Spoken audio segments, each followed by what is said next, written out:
Masalah lain adalah kecurangan antar kontestan. Dibeda pemilu sekarang dengan pemilu di zaman Orde Baru. Saudara, masalah lain, kalau tadi netralitas, yang sering jadi masalah itu yang lain adalah kecurangan antar kontestan. Jadi beda pemilu sekarang dengan pemilu di zaman Orde Baru. Kalau di zaman Orde Baru dulu yang curang itu pemerintah terhadap kontestan. Sekarang kontestan lain curang terhadap kontestan lain. Partainya ini, ya, saya misalnya nih, saya ikut pemilu bersama Pak Yuliandri gitu. Kemudian ada juga Pak Suharyono misalnya.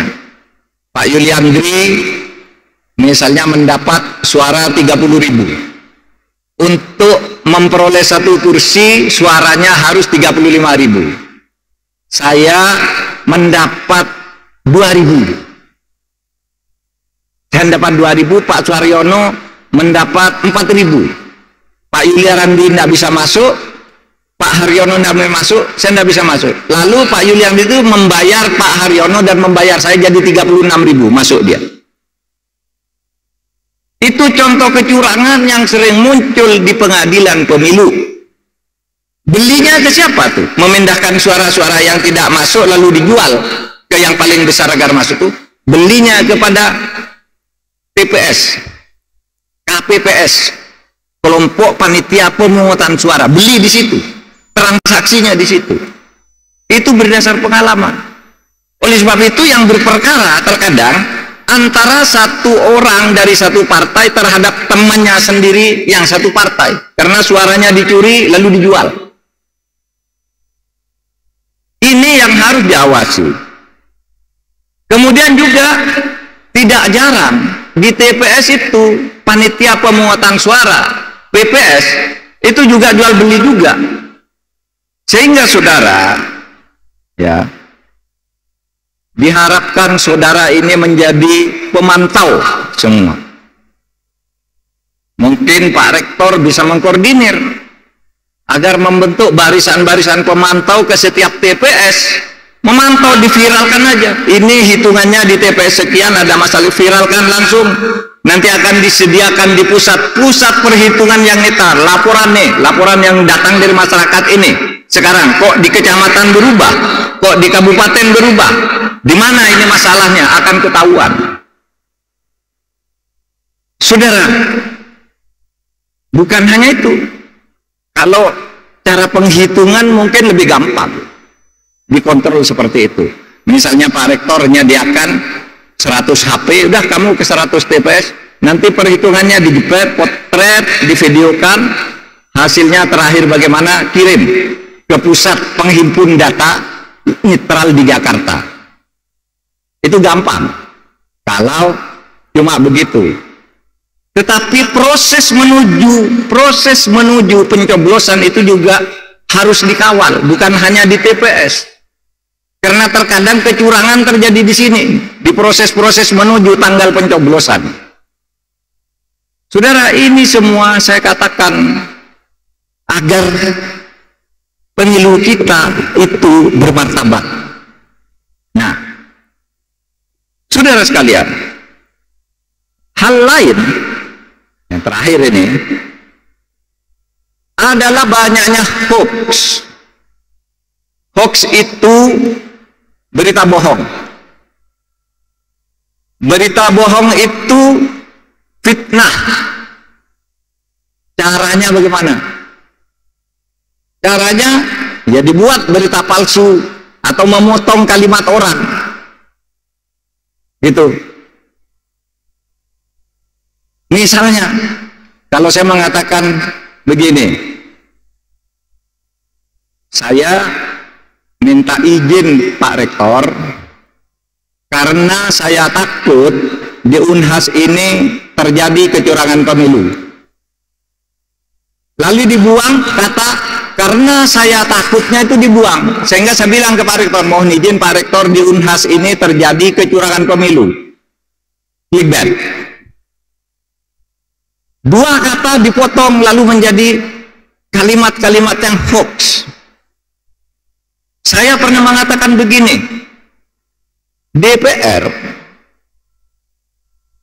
tidak setuju LGBT itu dilarang oleh undang-undang.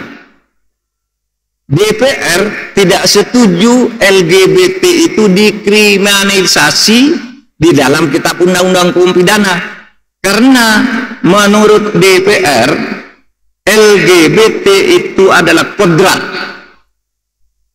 Di dalam diskusi di DPR itu kodrat manusia LGBT itu. Lalu dipotong kalimatnya, menurut Mahfud LGBT itu kodrat, padahal saya bilang menurut DPR. Lalu wartawannya nulis Mahfud yang ngomong gitu, menurut DPR-nya dibuang. Itu hoax. Saudara, hati-hati, yang begitu tuh suka menimbulkan keributan-keributan yang tidak diharapkan. Fitnah itu namanya black campaign, kampanye hitam. Ada juga kalau kampanye hitam dilarang, mengada-ada sesuatu yang tidak ada, itu ada hukumnya, bisa fitnah, pencemaran nama baik, dan seterusnya dan seterusnya. Tapi ada kampanye, kalau di dalam agama itu ada dua istilah itu. Satu fitnah, yaitu mengatakan sesuatu yang sebenarnya tidak pernah terjadi. Yang kedua namanya ghibah. Ghibah itu apa? Ghibah itu memang betul terjadi apa yang dikatakan, tetapi itu masalah jelek yang seharusnya tidak dikemukakan. Misalnya ada orang mengatakan, Bapak A itu setiap hari berantem dengan istrinya, dan memang benar pernah berantem, tapi kalau itu dikemukakan ke publik, keluarga ini tidak senang. Meskipun itu benar, maka di dalam agama itu ini disebut ghibah, sesuatu yang memang ada tetapi dikemukakan ke orang lain, padahal orang yang mengalami ini meskipun benar dia bersifat begitu, itu tidak senang kalau orang lain tahu. Hati-hati, Bapak itu kalau bepergian ngurok misalnya, memang ngurok. Kalau tidur di pesawat ngurok, memang ngurok, tetapi itu tidak bagus, itu namanya black negative campaign. Memang betul, tapi tidak boleh itu dikampanyekan. Kalau black itu tidak ada, black campaign itu tidak ada, tapi diada-adakan, dipotong-potong. Nah, saudara sekalian, oleh sebab itu saya hanya ingin menyampaikan sebagai kesimpulan, dan sesudah ini mari kita berdiskusi, saudara, bahwa khusus untuk para mahasiswa dan kita semua yang hadir di sini, mari kita kampanyekan pemilu ini agar setiap warga negara yang mempunyai hak untuk memilih, setiap warga negara yang mempunyai hak untuk memilih, supaya datang ke TPS untuk memberikan suaranya. Jangan berpikir, Pak, Bu, calonnya tidak ada yang bagus, untuk apa saya milih? Saudara, pemilu itu bukan untuk memilih orang yang sempurna. Pemilu itu adalah memilih orang-orang yang dianggap lebih baik dibandingkan yang lain, atau orang-orang yang jeleknya lebih sedikit dibandingkan yang lain. Nah, kalau orang-orang idealis tidak mau milih karena ingin calonnya itu sempurna, maka nanti yang menang di dalam pemilihan itu adalah orang yang tidak baik, karena orang yang baik tidak mau memilih. Oleh sebab itu, serukan saudara datang ke TPS, siapapun yang mau saudara pilih, ya pilih. Siapapun yang saudara pilih-pilih, pilihan ada di depan saudara.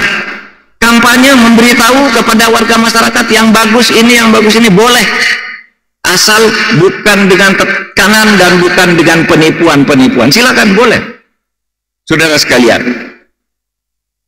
Kemudian saya berharap nanti ada inisiatif dari masyarakat untuk bergabung ke dalam satu gerakan lapor pemilu dan langsung diviralkan. Itu penting, asal benar, asal tidak mengada-ada. Oleh sebab itu nanti bisa kita usahakan dibuat sentral pengamanan pemilu yang real time. Oh, itu di Andalas ada begini, langsung masuk. Bisa diverifikasi siapa yang ngirim, jam berapa, terjadi di mana.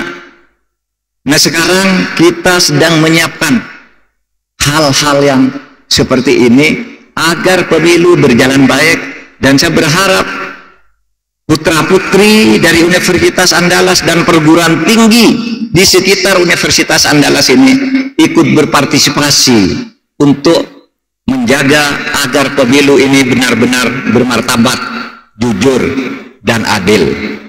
Sekian sebagai pengantar diskusi. Assalamualaikum warahmatullahi wabarakatuh.